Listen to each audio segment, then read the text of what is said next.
Hello, everyone. Welcome to the Kościuszko Foundation's webinar, Polish Mistress of the Brush, Olga Boznańska, with Dr. Ewa Bobrowska. My name is Ewa Zadworna. I'm Director of Cultural Affairs at the Foundation, and I'd like to thank you all very much for taking time out and joining us here today for this webinar. Please note that following the presentation, we will host a short Q&A session with Dr. Bobrowska. Therefore, if you have any questions you'd like to ask, please do so using the Q&A feature.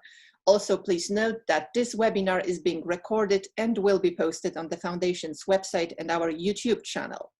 As you might know, this lecture is part of a mini series of lectures and talks that is going to be presented throughout the fall. Its title is Her Story, Legacy of Extraordinary Polish Women, and its goal is to feature a profile of some of the most remarkable Polish women who lived at the turn of the 20th century and who, despite being barred from some of their fundamental rights as citizens, such as voting right or access to higher education, still managed to make their own way in life and significantly contributed to the development of art, culture, and science. This episode today is dedicated to one such extraordinary Polish woman, an artist whom many texts describe as a notable, influential premier, one of the most renowned, one of the greatest, or even the greatest painter of the Young Poland movement. The artist in question, Olga Boznańska, lived in those times when women were not yet permitted at the Academy of Fine Arts. Yet despite that fact, she mastered her painting craft, developed her unique style, and gained widespread international recognition. In addition to all the accolades received by Olga Boznańska, there is another reason why she is the focus of our discussion today. Namely, Olga Boznańska is one of the two female artists whose works are featured in the Foundation's Gallery of Polish Masters. Her painting, Woman in a Blue Dress, which will be discussed later on, is on view at the Foundation and soon will also be on view online through the virtual gallery of the Foundation's art collection that is currently being developed. Now it is my pleasure to introduce to you our speaker, Dr. Ewa Bobrowska. Dr. Bobrowska received her doctoral degree at the University of Paris Panthéon-Sorbonne. She's an art historian specializing in the 19th and 20th century art with particular emphasis on Polish artists abroad, especially in France, and Polish art in an international context. Currently, Dr. Bobrowska works as an Associate Program Officer of Research at the Terra Foundation for American Art in Paris. Previously, she served as the Chief Curator of the art collection of the Bibliothèque Polonaise in Paris. She has curated numerous shows in France and in Poland, and her particular interest in women artists led her to curate two exhibitions of Olga Boznańska's paintings, one in Paris in 1919, and almost 25 years later, an important retrospective at the National Museums in Krakow and Warsaw in 2014 and 2015. Dr. Bobrowska has also devoted several texts to the artists, and she's the person that knows almost all about Olga Boznańska. Therefore, Dr. Bobrowska, thank you very much for accepting our invitation to give this talk here today. So the first question to you is, how is it with Olga Boznańska? Was she one of the greatest or the greatest artists of modern Poland? With this rhetoric question, I'm giving the screen to you. Thank you. I gave a title to my talk, A Polish Mistress of the Brush, Olga Boznańska, and this title was given to an article published in 1929 in Polonian Review in Chicago by Bert Fernberg. And there is a small double sense of this notion of mistress. So, was she in love with her brush, or was she a master of her brush? So I like both, and we'll try to just to prove that she was really a master. So please, I will share my screen because I have a presentation as any art historians. I cannot live without images. So let's do this. It will take some time. And, oh, yes. Okay. So, a Polish mistress of the brush.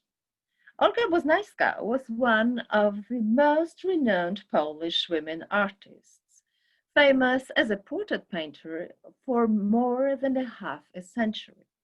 Her works, such as her renowned Girl with Chrysanthemums, painted in 1893, are engraved in the collective memory of the Poles. She came to know three important European artistic hubs: Krakow, Munich, and Paris, each representing its own particular artistic scale. Her works were exhibited in the most important cultural centers of the old continent, in the United States, and even in Japan. In Munich, she was part of a vibrant circle of young art students from all over the world. In Paris, she settled in left-wing Montparnasse, an area favored by innovative bohemians whose international members followed various artistic trends. She painted portraits of people belonging to various social classes, primarily intellectuals, writers, painters, and musicians. She was an artist of the elite in the better sense of the word. Indeed, her subjects included numerous Americans who sought to be portrayed by her. Too often, however, the collective imagination has also been formed from photos of her messy workshop filled with the wreckage of worn and broken furniture. Her art has sometimes been dismissed by superficial art critics as, I quote, sad colors or gray paintings, and her story as fame and mice. Yes, mice. A misanthrope who, being disappointed in love, locked herself within the four walls of her studio, with her menagerie consisting of sick and capricious dogs, a fragile canary, and colonies of gray mice. And a parrot. I'm sorry, I forgot. The journalists loved and still do dwell on the image of the lonely old woman wearing old-fashioned, falling apart dresses and hats, an eccentric keeping her distance from the bustling life of the French capital. This image is too often limited to the last years of the artist's life, a sad and difficult period when, aging with failing health, she faced daily life issues and financial worries all alone. Nevertheless, a careful analysis of her artistic career indicates that she knew perfectly well what her objectives were and which paths were helpful to achieve them. The painter appears as a thoroughly modern, emancipated woman who clearly claims her place internationally, and my objective today will be to demonstrate this and prove that her contribution to art history, that of a Polish female, was successful. Boznańska was born in Krakow to the Pole Adam Gustav Nowina-Boznański, a railway and fortification engineer, and his French wife, Eugénie Mondon, who had come to Poland to teach children from aristocratic families. Her parents early recognized Olga's exceptional gift for art. Their modern attitude to encourage its development should be particularly stressed. In her early childhood, her teacher mother taught her drawing. Then the girl received her initial artistic education in the only form Krakow could offer to women at that time, especially in the difficult social and political context of partitions of Poland.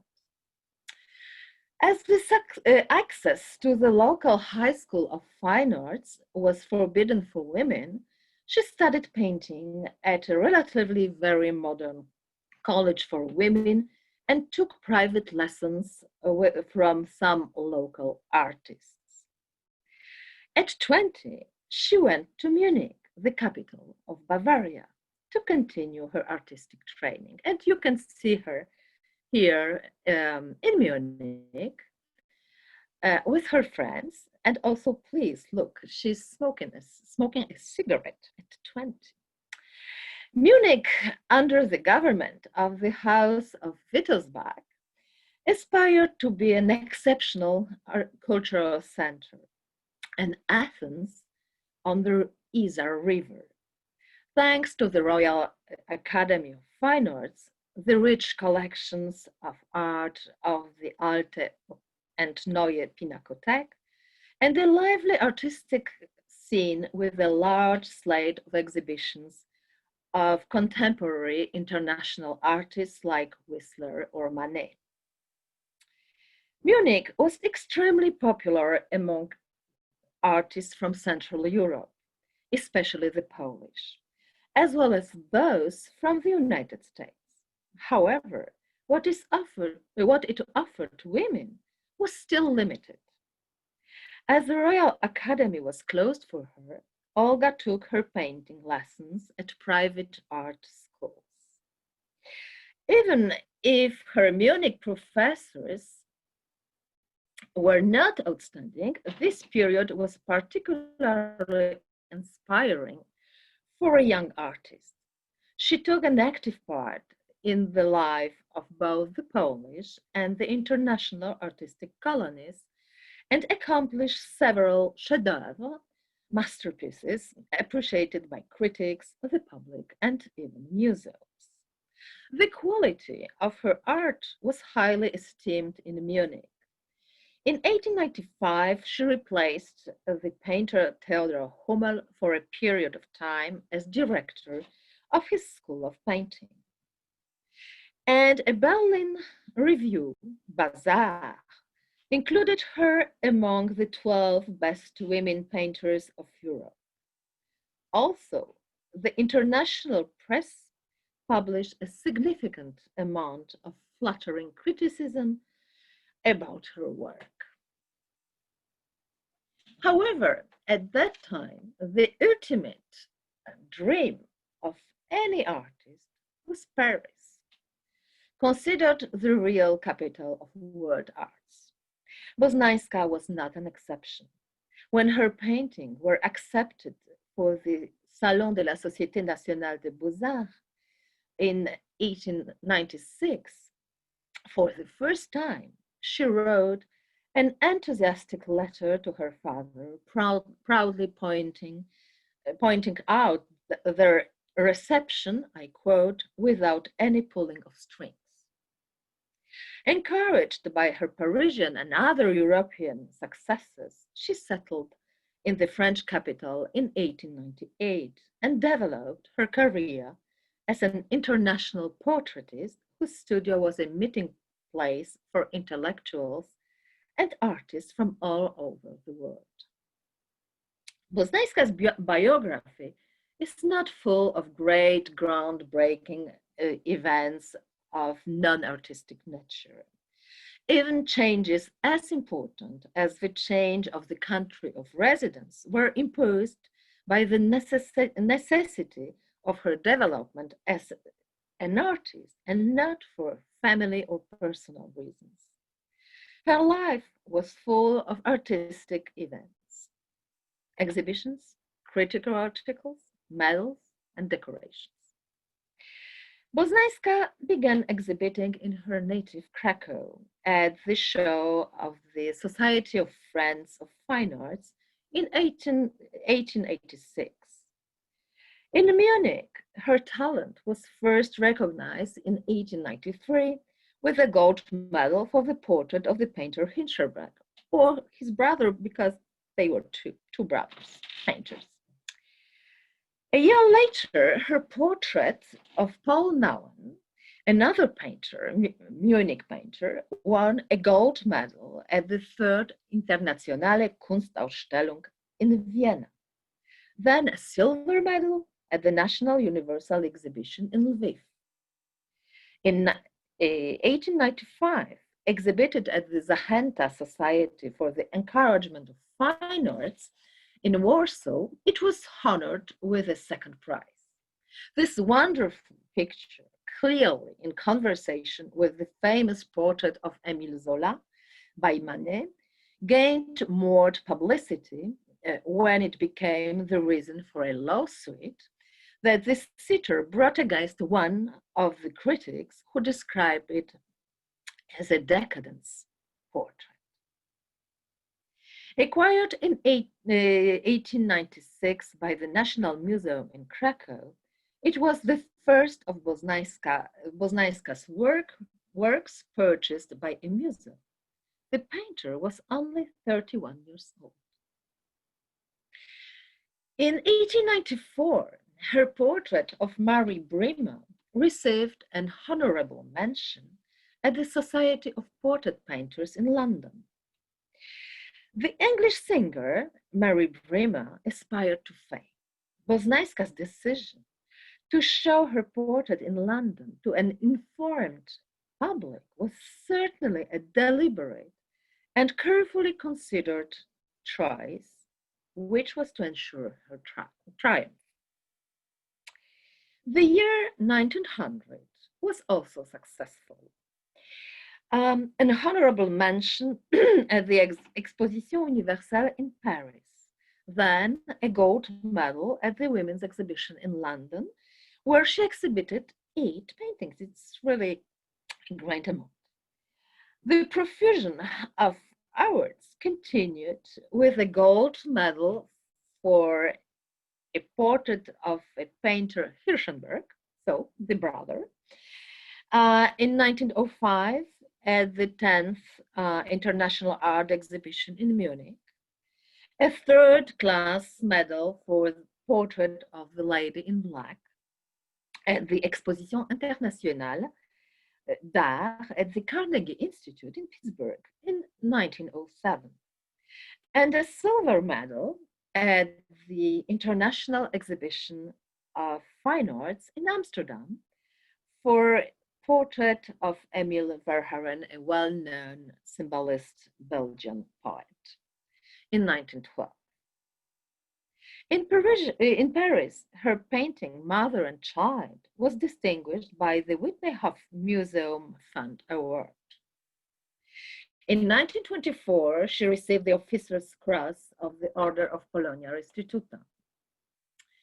The crowning achievement of her artistic career took place at the International Exhibition of Arts and Techniques Applied to Modern Life in 1937 in Paris, where she received the Grand Prix. A year later, her individual show represented Poland at the Venice Biennale.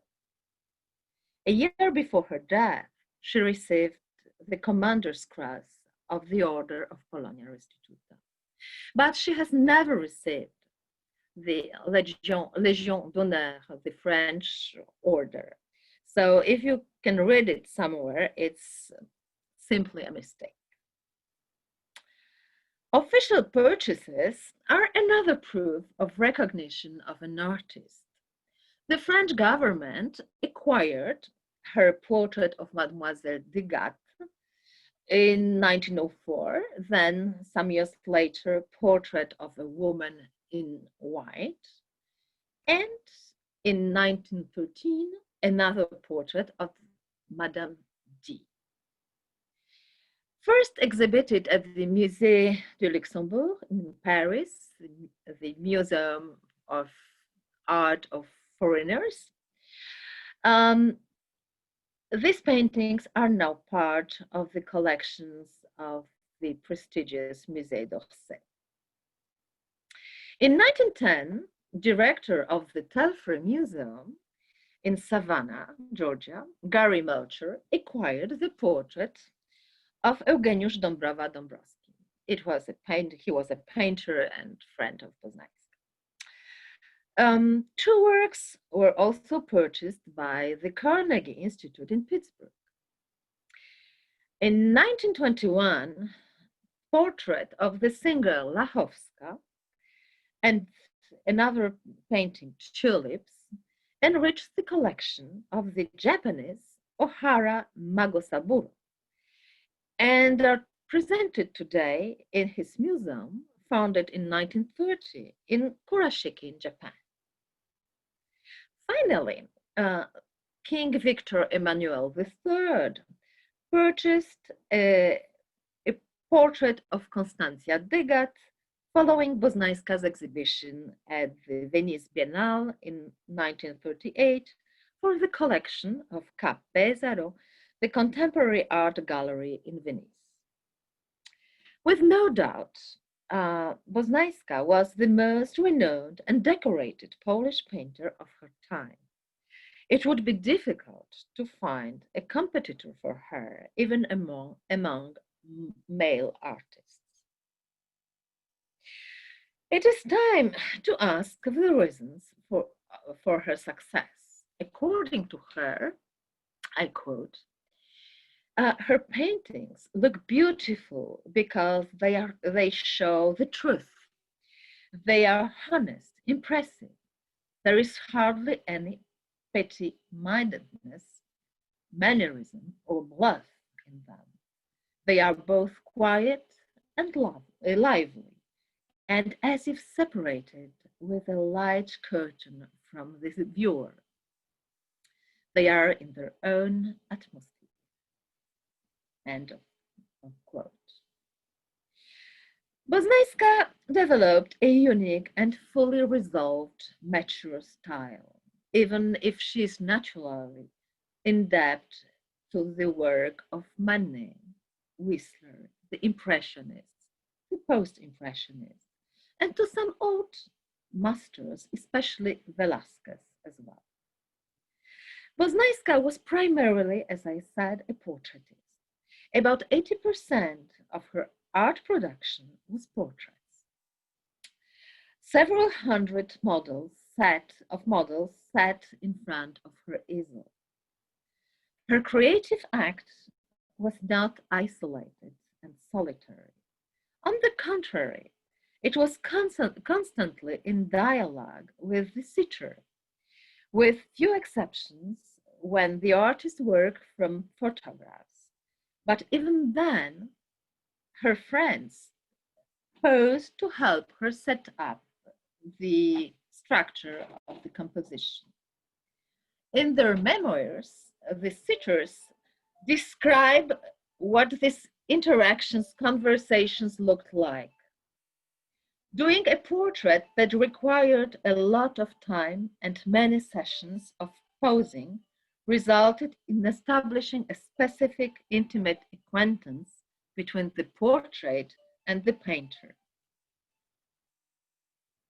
Poznańska Paris studio was famous as a meeting place for people of different nations, speaking different languages.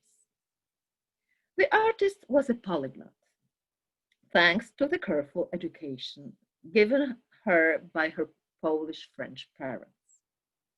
Maria Fawajkiewicz, daughter of the Dutch ambassador in Paris and wife of the Venetian painter Gennaro Fawaj, portrayed by Poznańska, of course, recall it thus, I quote, "Il suo studio era frequentato da abitanti di tutto il globo." So her studio was frequented by people from all over the world. Similar statements appear in other memoirs. The artist's exhibition list show her preference for large exhibitions or salons, such as the Salon de la Société Nationale des Beaux-Arts in Paris or the Carnegie Institute shows in Pittsburgh, to which she was faithful for many decades. She also chose group presentations such as intimist and synthetist or women's shows like Le Calque, rather than individual exhibitions. Apparently, the artist preferred to reach collectors directly and not utilize the commercial intermediation of art dealers. However, she organized an exhibition at the gallery of a Parisian art dealer, Georges Thomas, in February 1898. Its success influenced her final decision to move to Paris in the fall of this year.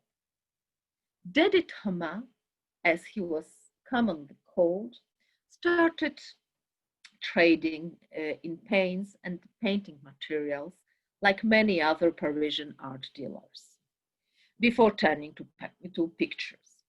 Several young French artists, including Eugène Boudin, Henri Martin, Jean Metzinger, and foreigners, such as the Spanish Pablo Picasso, the Dutch Cas van Dongen, and the American Theodore Earl Butler, showed their works in his gallery at number 17 Avenue Tridel. Thomas was interested in discovering talents, and his clients were open to new values. Undoubtedly, it was Georges Thomas who made Boznańska known to the Paris art scene. The dealer introduced her to important amateurs and art collectors. One of them was the French Chancellor of State, Olivier Sincère, who supported many avant-garde artists, including Picasso. The collection of this influential politician, who sat on many official committees, included works by Claude Monet, Auguste Renoir, Paul Gauguin, Henri de Toulouse-Lautrec, post-impressionists such as Georges Seurat and Paul Signac, Edouard Vuillard, and even Henri Matisse. Boznańska maintained a cordial and close relationship with him and painted portraits of his family. Writers occupied a special place in the painter's social and professional context. In 1903, she portrayed Henri-Pierre Rocher, a French writer and translator, art critic, dealer, and collector, who played a key role in the development of modern art. He helped to further the careers of Picasso, Marcel Duchamp, Marie Laurencin, and Man Ray. A painter by profession, he was an intermediary and advisor of great collectors, including the Americans, Gertrude and Leo Stein, and John Quinn. Boznańska met him as a young man. She advised him how to navigate in the bohemian environment in Munich. The painter also had a long friendship with his mother, Clara Coquet, whom she portrayed in 1906, and it was this woman in black awarded in Pittsburgh in 1907. In 1913, her portrait of Henryk Sienkiewicz, Polish winner of the Nobel Prize of Literature, exhibited in Krakow, Paris, Venice, and Vienna, was widely covered by international critics. An influential French art critic, Louis Vauxhall, father of the notions of Fauvism and Cubism, whom Boznańska painted at least twice, wrote about her art. I quote, "Miss Boznańska does not make a portrait of a dress, hat, stoles, or a diamond necklace. She captures feelings, melancholic or tender smiles, deep sadness, vivid or painful emotions, as well as characters. This painter seeks not embellishment, but truth. End of quotation. The critic also noticed the new type of large format portrait, a kind of official portrait that the artist developed at the time, which eliminated any unnecessary props. The external aspects lose their actual shapes because the artist transformed them into a colorful patch necessary to achieve a chromatic harmony, which was the most important for her. Musicians were another important group of models. I have already mentioned some of them, of Mary Brima or Aga Lachowska. And no wonder, given Boznaiska's love of music. In her studio in Paris, there was a piano on which the master Arthur Rubinstein himself played. The painter was supposed to portray the virtuoso twice. However, only a photo of one of them has survived. The paintings were probably stolen by the Nazis from the pianist's Paris apartment during the World War II.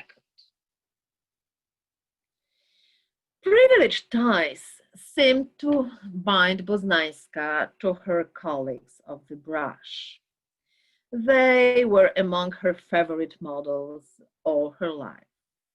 She made portrait exchanges so popular at that time with some of them. I have already mentioned the portrait of Hirschenberg, Dombrowski, Paul Nauen, but she also portrayed Bolesław Biegas, Czesław Wierusz-Kowalski, Wanda Chełmońska, Jan Rubczak, also her friend, Polish-Parisian gossiper Marcin Samlicki, who published in 1924 an important interview with Boznaiska. Among the foreigners painters were Henri Martin, or Boznaiska's French students, René Jourdain and Edouard Collignon. And of course, her American friends, neighbors, or students like Jane Freeman or Mabel Thomason. Boznaiska was also a popular portraitist among doctors and scientists. She was friends with Professor Jan Danisch from the Institut Pasteur. He was a biologist, microbiologist, serologist, chemist, social activist, and a colorful figure of Polish colony in Paris. It's for that it was so colorful figure that he is portrayed in black here. Danisch worked together with a brilliant Romanian researcher, Constantin Levaditi, whose wife, Hélène Istrati, posed to this wonderful portrait in 1905. A gynecologist, Dr. Berta Dilian, and another medicine, Dr. Melania Lipinska, also counted among her favorite subjects, as she was interested in painting outstanding, professionally active women. They did not belong to the group of struggling feminists, but formed part of the register of educated, consciously emancipated women. It is difficult to say whether they wanted a portrait from the great Boznaiska's brush, or whether it was her, a liberated, independent woman, who asked to paint them because they fascinated her. with their exceptional personality, not beauty. From the time of her studies in Munich, Boznaiska had numerous lively contacts with Americans. She maintained this American connection in Paris, where she exhibited within the framework of American women's artistic associations, such as the International Art Union and Le Quelques. Probably around 1907, the painter portrayed Natalie Clifford Barney, an American writer, declared and militant lesbian, the heroine of many moral scandals. For over 60 years, Barney ran a literary salon, a very prestigious salon, in Paris, who hosted such outstanding figures as the sculptor Auguste Rodin, the writers Colette, James Joyce, Anatole France, Ezra Pound, Françoise Sagan, Scott and Zelda Fitzgerald, dancer Isadora Duncan, collector Peggy Guggenheim, as well as Boznaiska. Boznaiska also regularly exhibited her work both individually and as a part of national sections, first French, then Polish, at international exhibitions organized by the Carnegie Institute in Pittsburgh.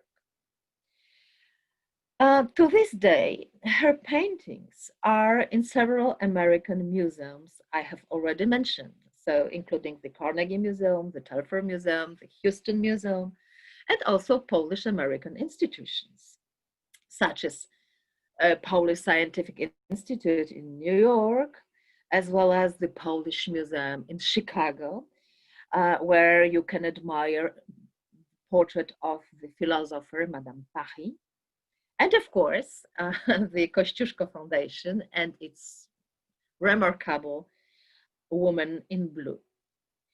This painting was acquired by Carnegie Institute in 1920 and then displayed during the 20s and 30s at the Art Institute in Chicago and the Buffalo Fine Arts Academy.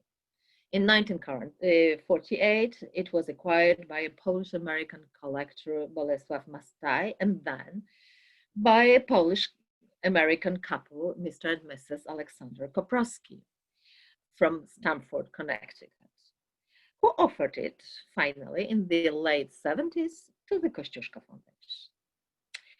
I should say that many Polish-American collectors are proud to have Boznaiska's work in their collections. So, Boznaiska died in Paris in October 1940 under the Nazi occupation. From about 1930, she struggled alone against poverty and sickness, but did not abandon her painting activity. She bequeathed the content of her workshop to the National Museum in Krakow. Because of the war and the new communist regime established in Poland in 1945, her paintings, more than 100, archives and souvenirs could only be effectively transferred to Krakow in the 50s.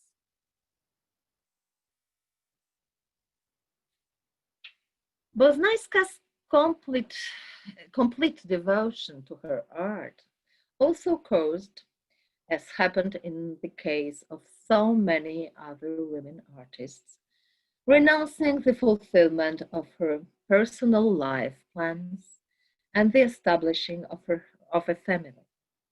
We have to point that during her lifetime, the artist had several opportunities for marriage, but none of them was realized.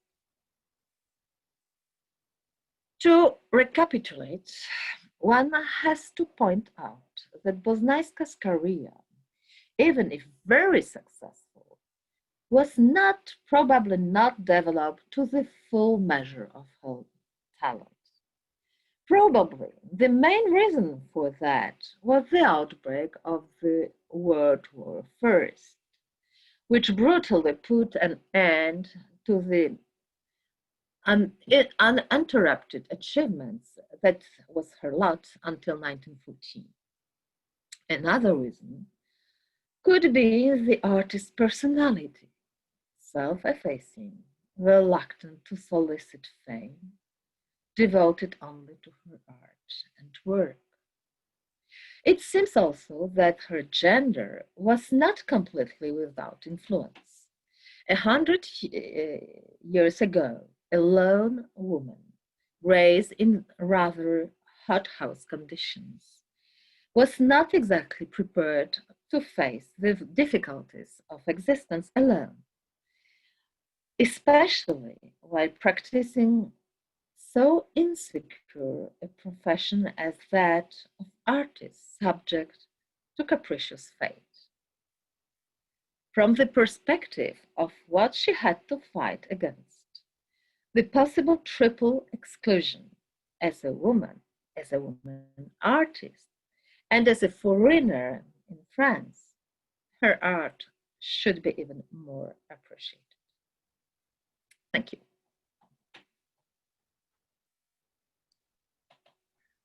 Thank you very much, Dr. Bobrowska, for this insightful presentation.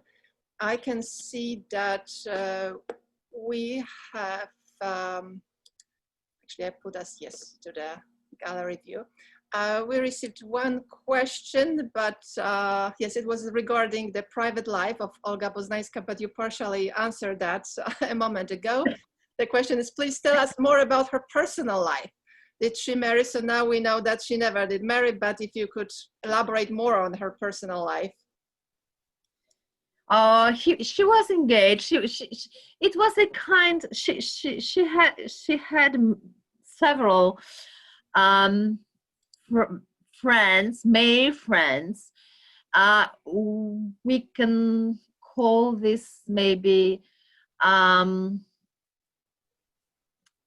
in French, it will be amitié amoureuse. So it's a kind of love, friendship, something like that. But, and she was really seriously engaged with a painter, Józef Czajkowski. But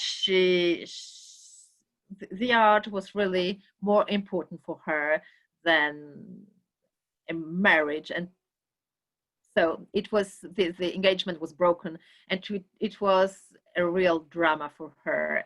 And some people also consider that she was engaged with this Paul Nauen, this German painter. I show so his portrait here, and that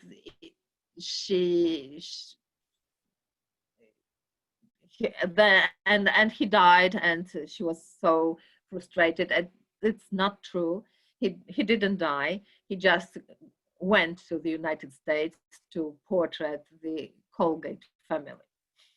So she's that artist who devoted her life entirely to the art, and that was the prime and main purpose of her life. That's that's great also to know one's life purpose and where to put all the efforts, and it was worth it. At the moment, actually, during your presentation, you mentioned, actually, you listed all the accolades, all the awards, distinctions that she received for her contributions to art. And among these accolades, there were the French Order of the Legion of Honor, I believe. And that was actually that distinction was listed in the email blast, actually, that I sent even in an email reminder yesterday. So actually it's curious, because I did a research and I checked a few articles and few texts about Olga Boznańska, and this distinction actually was mentioned. So how is it possible? Is there a story behind this order? Because it's prestigious. it's probably an error of a journalist. You know, the journalists, I'm sorry for the journalists, Okay. but they are a little bit, they like to have a kind of important news, sensations, and etc., etc. So she was nominated. She was nominated to the Okay. Legion of Honor in 1912. But so preparing this exhibition in Krakow and in Warsaw in 2015, we found actually a letter she sent to her friend, Count Emanuel Pusławski, that unfortunately she was nominated, but she didn't receive the Legion d'Honneur. And she said that the foreigners, old women, are more lucky with the Legion d'Honneur than the middle-aged women, foreigner women. So she was only 48 at the time, so she was not old enough to have this order. We received a few questions a moment ago.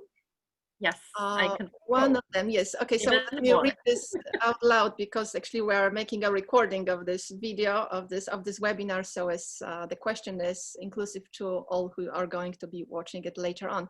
It is said to me, and Anka says, it is said to me that she is not known in more international museum collections. She remains unappreciated.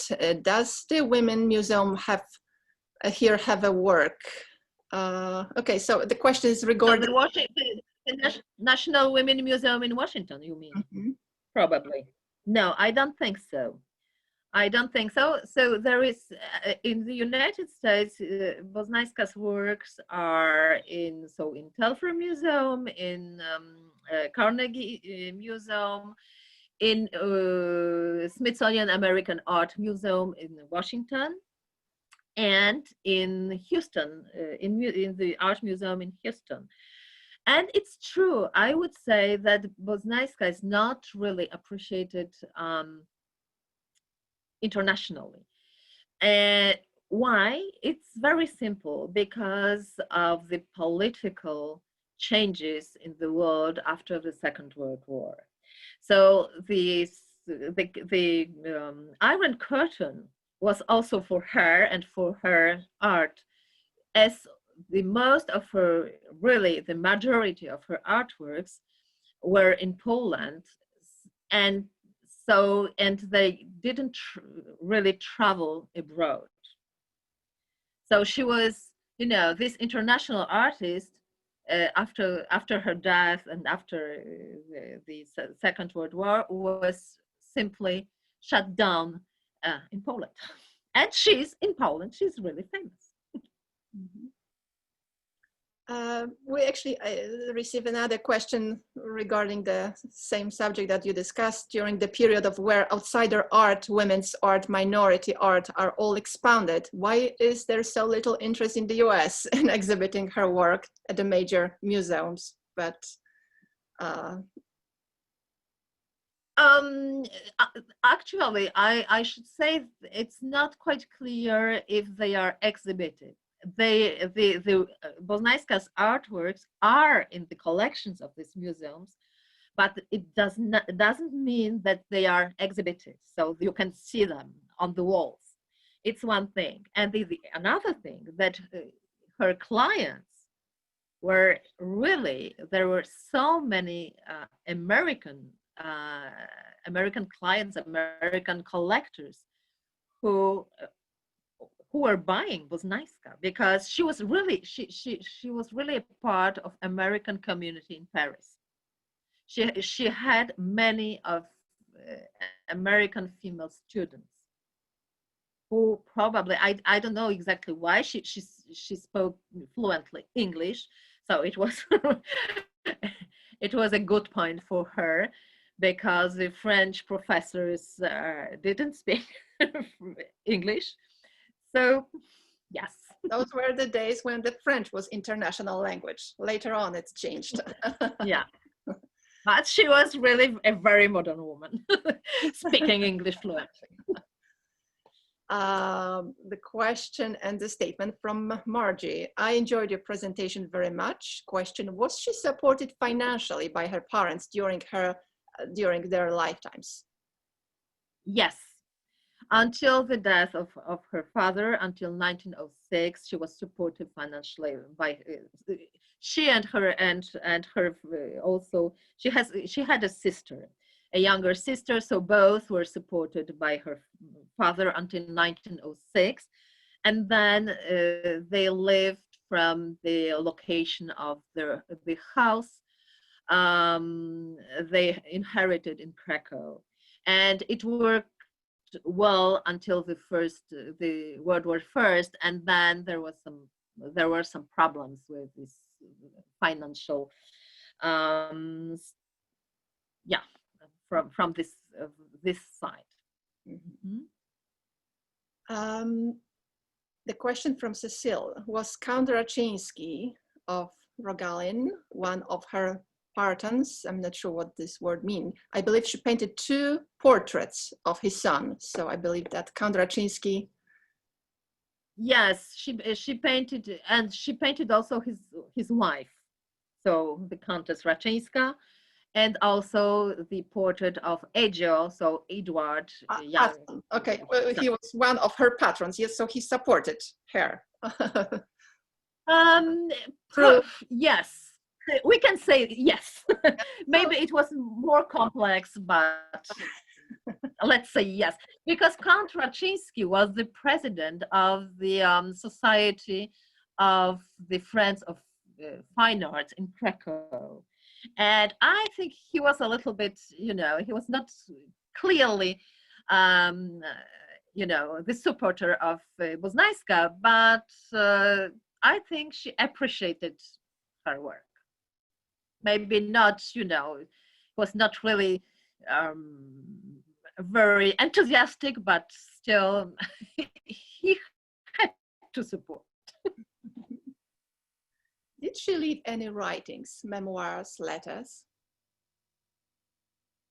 Yes. Her archives. Of course, yes. That is why important. We know that she didn't receive this French Order of Legion of Honor. Yes. Sorry. Yes. Okay. Could you, a question from Mirosława, could you tell us more about the time when she was working on Henryk Sienkiewicz's portrait? Did it take place in Krakow? Yes. Yes.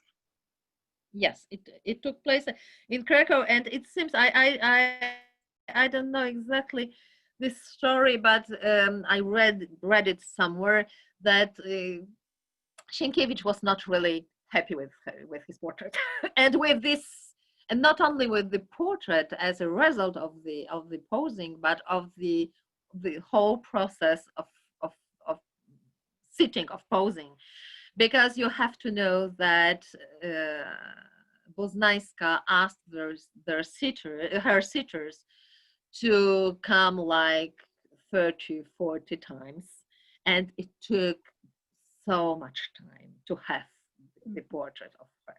Yes, it was a very, slow process to be painted by Boznańska. We have another question from Christina, who asked earlier question regarding exhibitions of Boznańska artwork in the United States. And she says, I would rather extend this question to include all 19th and early 20th century Polish painters. There has never been an exhibition of their work at the Met or at MoMA. Do you have any thoughts on that matter? I know, yes, that's true. There are no exhibitions at Met and MoMA, but I think it's rather a kind of political question. It's not an artistic one. So you mentioned it's a political question, so now we are going to another question. Mieczysław asks about money. What are the actual prices for her work? Oh, I'm not interested in prices. I'm sorry. No. Dedicated to the art. I'm really sorry. I know she's rather her works are very expensive in Poland, but I cannot cite any amount. So sorry. I'm Interesting. not a dealer. It's if I could recall the amounts, I would be a dealer, and I'm not. So,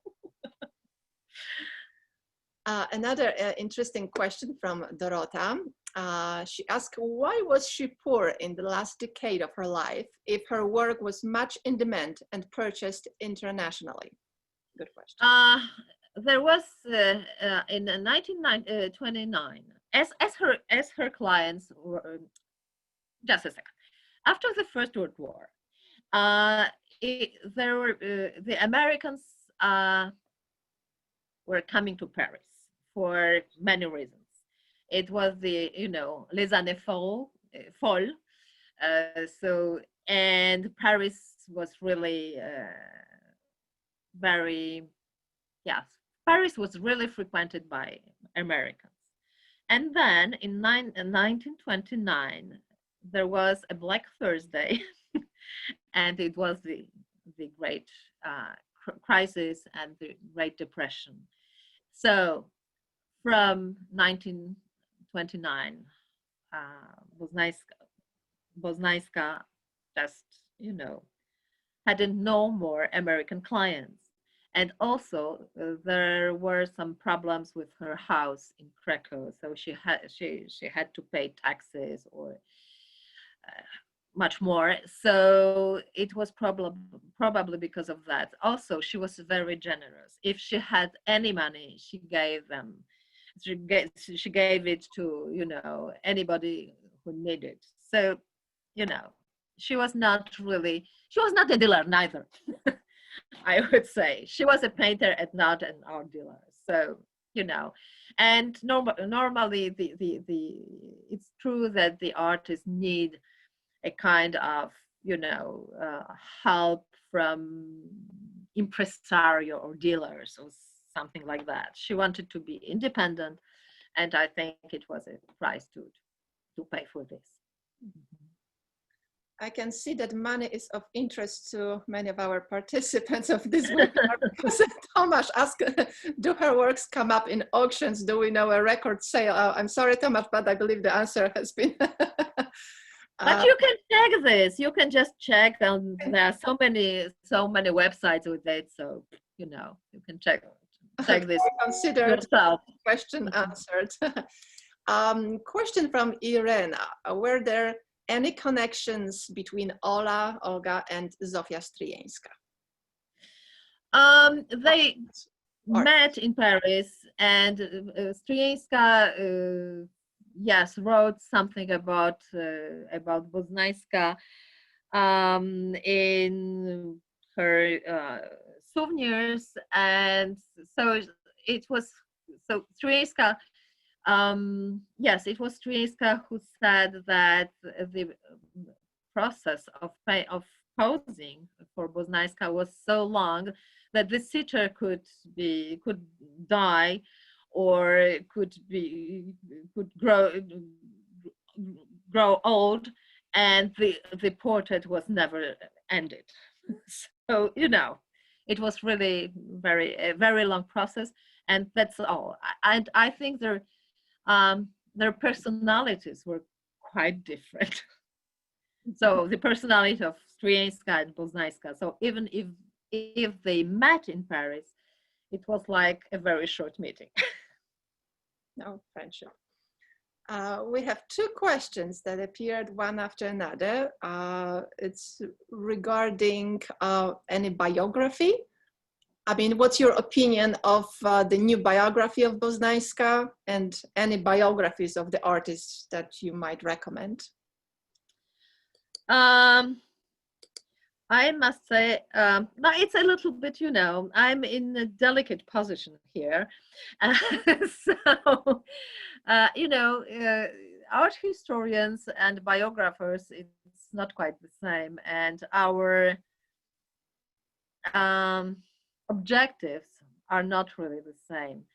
I don't like the biographies which are looking for gossips, stories, a little bit new stories with, the sensitive points.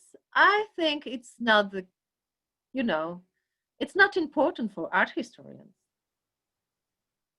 So I I would say I have no opinion about the new biography, and yeah. A question about what's your opinion, what's your view on Alicja Halicka and Tamara Delempicka? One of my field of expertise is women, art of women. So yes, I would support any female art and painting, and if I can, I write about them, and I write about their struggle to become artists. Yes, so I appreciate both. Was Boznajska in contact with them? I don't think she was in touch with Łępicka.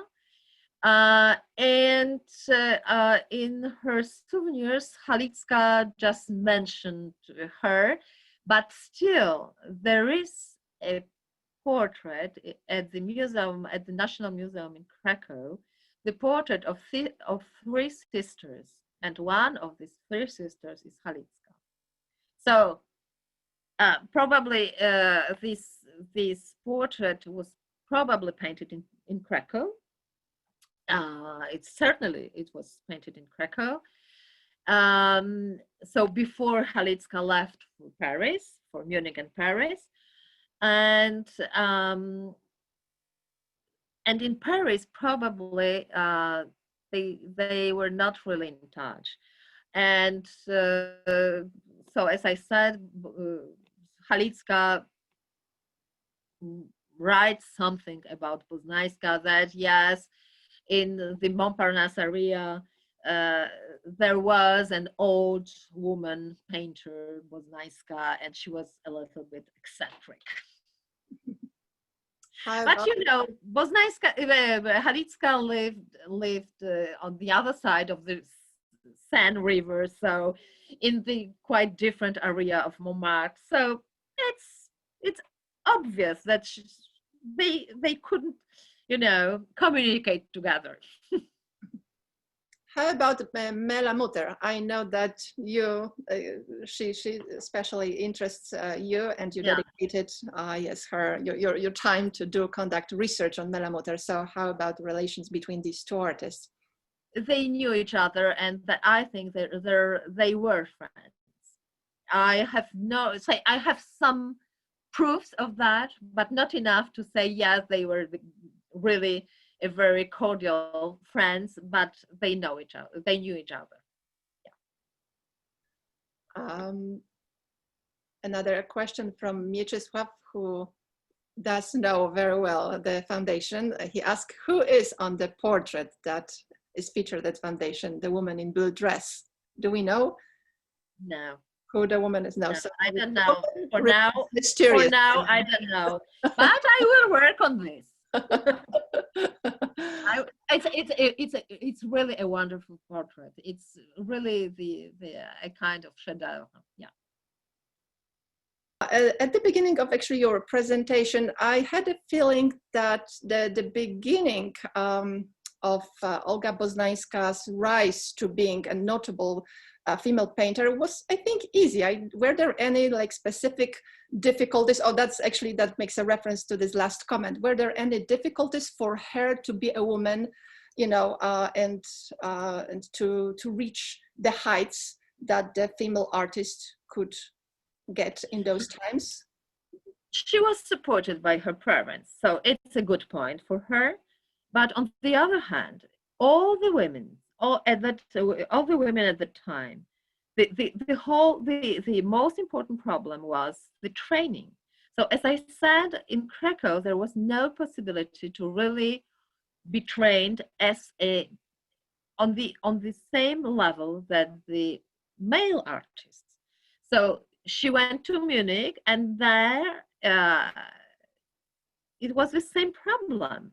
So it was maybe the center was the center, the city was more important, more cultural, more interesting. There were all these collections, etc. But from the point of view of artistic training, she had a choice among some private, very expensive, because you have to know that the schools, art schools for women, were more expensive than the art schools for men. So, you know, if we are talking about the equality, so it's like it was like that. For because the art training for women was considered as a kind of leisure. It was not a professional training. It was, you know, the women wanted to be artists because it was fancy. That was it was not considered as a profession. That was the case with her mother. Yes, because she was her first teacher, but she was like a painter amateur. And so her mother wasn't a painter. Her mother was a teacher, really. And so the teacher at the you know, small low level, so for children like you know, from the, you know, 8 to 12 or something like that, a teacher at that time should know also drawing, singing, drawing, I don't know what else, but you know, it was a part of a teacher obligation to teach drawing. So but she was not an artist. She was not an artist. So the question actually appears, since teaching women painting, the art of painting, wasn't considered serious at the time when Olga Boznańska started taking lessons. And since, because of the fact that she reached, I mean, the heights of her profession, she was highly respected and notable female artist, recognized internationally. So did it change after all in the, you know, the years later? Did this, you know, did scholars, I mean, professors of the art of painting started to, you know, taking this job more seriously in teaching women this art? Yeah. Where women are considered more seriously? Yes, of course. And Boznańska, actually, Boznańska taught also. So in Paris, she taught art in 2 private academies, but still, and she had her own students in her studio. So I think she was very serious as a teacher. And in general, of course, you know, I'm also interested in this development of art teaching to women. And yes, it started. So the women academies started like in late 19th century. So a little bit too late for Boznańska, especially in Munich. It started in 1890s, and Boznańska arrived to Munich in 1886, so it was a question of 4 or 5 years, but still. I think the situation was better in Paris, because what we call here in Paris the free academies, so now they call this the official school of fine arts, but the free academies, so the private schools, were more open to women. So it was really, of course, for the financial or economical reasons, but still they really welcome women as, you know, as students, as real students. It was the specificity of Paris, actually. in this beautiful. We have many questions. Yeah. Can you Yes. can you please. show it to me? Okay, so another maybe last question. In this publication that I have od Michałowskiego do Fangora, Nowoczesne Malarstwo Polskie, which in English means From Michałowski to Fangor, the modern painting, Polish painting, the history of Polish painting, modern part. So there is in the chapter already dedicated to Boznańska. By the way, actually your name and your involvement in the spreading awareness about Boznańska is included in this album, in the reference to your efforts to when you were curating exhibition at the National Museum in Krakow. So here at the end of this chapter, the author, Ryszard Jeremi Kluszczyński, he says that art critic Jerzy Wolf considered Boznańska's art as Polish contribution to the European, to that art, meaning the European art. Could you elaborate a little bit on this? In conclusion. I think, yeah, I think the whole talk I gave here, it was to really to show that it was the Polish contribution to European and more than European art history, because she was really international. And she, even if my first articles about Boznańska, I said that if she was active in Europe and she was rather passive in Poland, because she was really present in Paris or in Munich. And when she exhibited her paintings in Poland, she didn't come with her paintings there. So she couldn't really follow the Polish art scene, but she really followed the Western art scene in Munich or in Paris. So she was really a kind of international and artist. what she followed? I mean, did she introduce, I mean, specific style that was followed? Did she have a, not no, followed in the sense of looking at it? What it doesn't. I don't want to say that she was influenced by.